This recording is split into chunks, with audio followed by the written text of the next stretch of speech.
Hello बच्चों, नमस्कार। बच्चों, आज 25 तारीख हो चुकी है, 25 सितंबर। 11 बजे से एक बहुत ज़बरदस्त ट्विटर अभियान होने वाला है उन बच्चों के लिए जो आरआरबी एनटीपीसी के एस्पायरेंट हैं। और मुझे लगता है कि हर बच्चे को जो एनटीपीसी की भर्ती इसमें देखना चाहता है उसको इसमें भाग लेना चाहिए, क्योंकि हर एक बच्चे का हित इसमें छिपा हुआ है। क्योंकि आप सब लोग जानते हैं कि भाई आरआरबी एएलपी के लिए भी ये ट्विटर अभियान चला या टेक्नीशियन के लिए चला, तो उनमें वैकेंसीज बढ़ी हैं। और रेलवे का अगर ट्विटर अभियान मजबूती से कोई भी चला है तो उसका फ़ायदा हमेशा बच्चों को हुआ है। और मुझे लगता है कि आप लोगों को भी ये आवाज़ बहुत ज़ोर शोर से उठानी चाहिए। और ये डिजिटल अभियान है, आपको अपने घर पे बैठ कर के सिर्फ अपने मोबाइल से ट्वीट करना है। इससे साधारण काम, इससे आसान काम आप बच्चों के लिए नहीं हो सकता। अगर आप अपने हक की लड़ाई घर बैठे आपको लड़ने का मौका मिल रहा है और बिल्कुल सेफ और सुरक्षित, तो इससे बढ़िया कुछ भी नहीं है। और इससे बहुत सारे बच्चों के मन में आता है कि सर क्या पक्का वैकेंसी बढ़ जाएंगी? अगर पक्का बढ़ जाए तो हम ट्वीट करें, और वरना तो मेरे ना करने से क्या हो रहा है, बाकी तो कर ही रहे हैं। क्योंकि हर बच्चा यही सोच रहा है बच्चों, ठीक है। और बहुत सारे बच्चे लगातार ये कह रहे हैं कि सर इस बार तो फॉर्म की संख्या अब तक बड़ी कम है, और है भी हकीकत। पर बच्चे आप ये देखिए कि अगर वैकेंसी कोई 6 साल में आती है, पहले मान लीजिए करोड़ों में फॉर्म रहे हैं, आप ये कहो कि इस बार करोड़ों में नहीं रहेंगे, तो मैंने मान भी लिया कि करोड़ों में नहीं है, चलो 80 लाख आ गए, 70 लाख आ गए। तो आप ये बताओ कि जिन बच्चों को उम्मीद होगी अपने नंबर आने की, क्या वो फॉर्म छोड़ेगा? नहीं, फॉर्म वैकेंसी कम देखकर वही छोड़ता है जिसकी उम्मीद बहुत कम हो। और जिसकी उम्मीद कम हो वो तो आपका कंपटीटर ही नहीं था। कंपटीटर तो वो हैं जिन्होंने फॉर्म भर दिया। तो भाई, क्या फॉर्म 70 लाख है या 60 लाख है या 50 लाख, कंपटीशन उतना ही बड़ा होगा। फॉर्म की संख्या घटने बढ़ने से यहाँ अंतर नहीं आने वाला। इस बात को आप नोट कर लो। तो बच्चे, आप सब लोगों को ये एक हैशटैग है, इसका जरूर यूज़ करना। आज 11 बजे जो लोग भी ट्विटर कैंपेन चला रहे हैं कैपिटल में हैज़, तो भाई ट्विटर या एक्स हो गया आजकल इसका नाम, तो हैज़ आरआरबी एनटीपीसी और ये अंडरस्कोर वैकेंसी अंडरस्कोर इंक्रीज। तो ये बच्चों का ही अभियान है, बच्चों ने ही ये हैशटैग रखा हुआ है।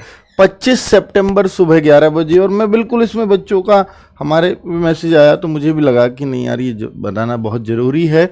और इसमें चूंकि इसका असर आपको आगे भी देखने को मिलने वाला है। कल का ही एक आरटीआई रिप्लाई है जिसके माध्यम से मुझे भी पता चला और बच्चों ने भेजा कि 24 सितंबर का ही सर ये रिप्लाई है। और इसमें ग्रुप डी की जो वैकेंसी आरटीआई की वो 11,990, मात्र 12,000 वैकेंसीज के बारे में बता रहा है।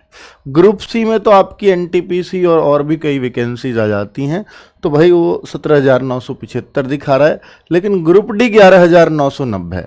हालांकि अभी जो एनटीपीसी है वो 11,000 ही वैकेंसीज हैं, बढ़ करके 18 होंगी, 20 होंगी, पता नहीं या नहीं होंगी। तो उसके लिए संघर्ष करना है, क्योंकि इसके लिए आपको न्यूज़पेपर में भी पहले भी दिखा दिया गया था कि 18,000 तो पक्का ही पक्का है।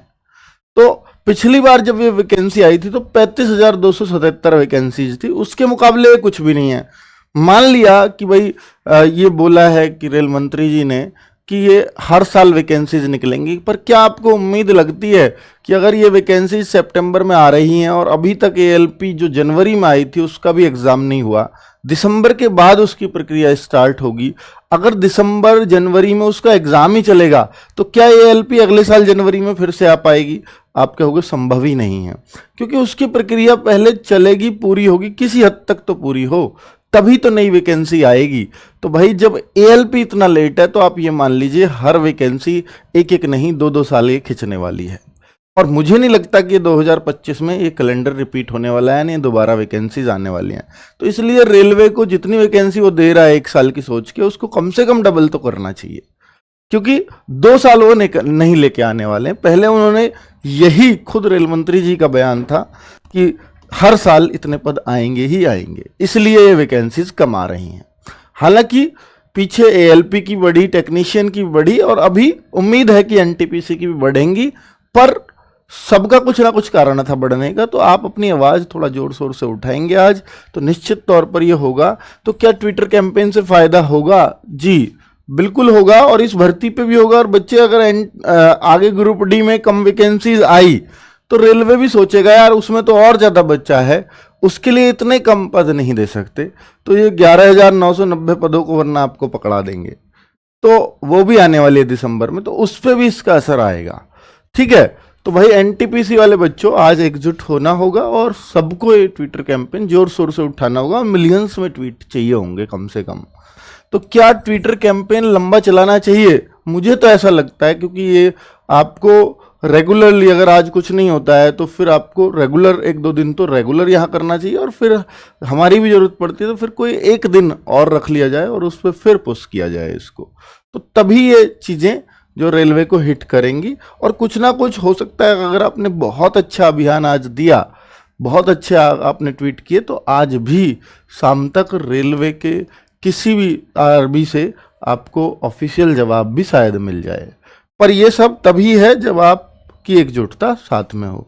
तो बच्चे, कुल मिलाकर के आपको किसको टैग करना है वो आप सब भली भांति जानते होंगे, और ये हैशटैग जरूर रखें।